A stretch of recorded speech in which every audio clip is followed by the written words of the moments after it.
Hello ಎಲ್ಲರಿಗೂ ನಮಸ್ಕಾರ. Welcome to my YouTube channel.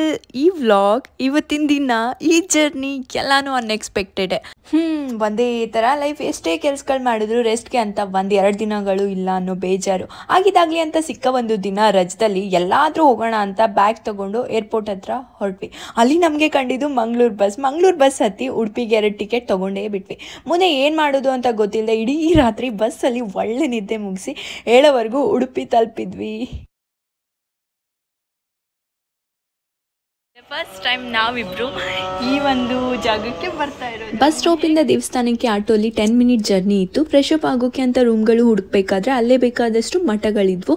ಅಲ್ಲೇ ಒಂದು ರೂಮ್ ಬುಕ್ ಮಾಡಿ ಹೋಲ್ ಡೇಗೆ ಅಂತ ಬೇಗ ರೆಡಿಯಾಗಿ ದರ್ಶನಕ್ಕೆ ಹೋಗೋಕ್ಕೂ ಮುಂಚೆ ಹೋಲ್ ನೈಟ್ ಜರ್ನಿ ಮಾಡಿರೋದ್ರಿಂದ ತುಂಬ ಹೊಟ್ಟೆ ಹಸಿತಿತ್ತು. ಬ್ರೇಕ್ಫಾಸ್ಟ್ ಮಾಡಿಕೊಂಡು ದರ್ಶನ ಮಾಡಿಕೊಂಡು ಬಂದ್ವಿ. ಎಷ್ಟು ಚಂದ ಇತ್ತು ಈ ದೇವಸ್ಥಾನ ಅಂದರೆ ತುಂಬಾ ಚೆನ್ನಾಗಿತ್ತು. ನಾನಂತೂ ಅಂದ್ಕೊಂಡಿರಲಿಲ್ಲ ಇಷ್ಟೊಳ್ಳೆ ಪ್ಲೇಸ್ಗೆ ಬಂದು ನಾನು ಅನ್ಎಕ್ಸ್ಪೆಕ್ಟೆಡ್ ಆಗಿ ತಲುಪ್ತೀನ. ಇಲ್ಲ ಆ ದೇವರೇ ಕರೆದಿರಬಹುದು ನನ್ನನ್ನು ಅಂತ. ತುಂಬ ಚೆನ್ನಾಗಿತ್ತು, ತುಂಬ ಚೆನ್ನಾಗಿತ್ತು. ಒಂಥರ ಮನಸ್ಸಿಗೆ ತುಂಬ ಶಾಂತಿ ಅನಿಸ್ತು, ತುಂಬ ಫ್ರೆಶ್ ಫೀಲ್ ಆಯಿತು.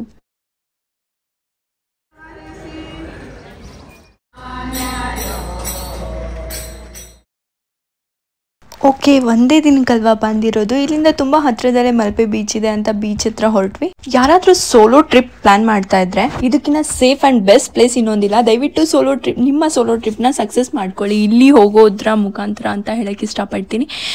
ಎಸ್, ನಾವು 1 ಡೇ ಟ್ರಿಪ್ಗೆ ನಮ್ಮ ಬಜೆಟ್ ಏನಾಯಿತು, ಎಲ್ಲೆಲ್ಲಿ ಯಾವ್ದ್ಯಾವ್ದಕ್ಕೆ ಎಷ್ಟೆಷ್ಟು ಖರ್ಚಾಯಿತು ಅನ್ನೋದನ್ನ ಈ ವಿಡಿಯೋಲಿ ಹೇಳ್ತೀನಿ. ಮೊದಲಿಗೆ ನಾವು ಅನ್ಪ್ಲಾನ್ಡ್ ಆಗಿ ಬಸ್ ಹತ್ಕೊಂಡು ಹೋಗಿದ್ದಕ್ಕೆ bus ticket rate 2230 rupees charge ಆಯಿತು. ಇದೇ ತುಂಬ ಕಾಸ್ಟ್ಲಿ ಚಾರ್ಜಸ್ ನಮಗೆ ಆದಂಥದ್ದು.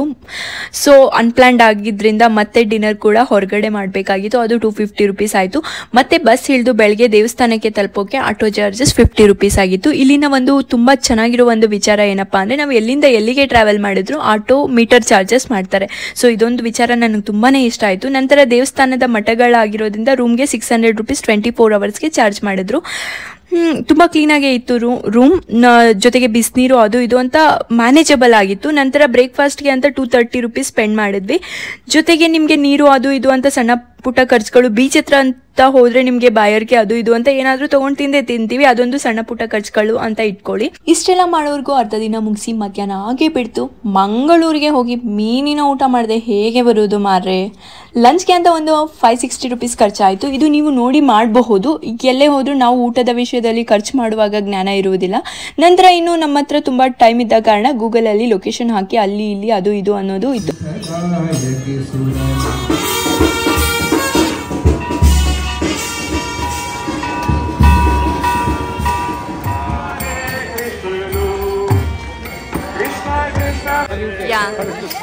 ಹರೇ ಕೃಷ್ಣ.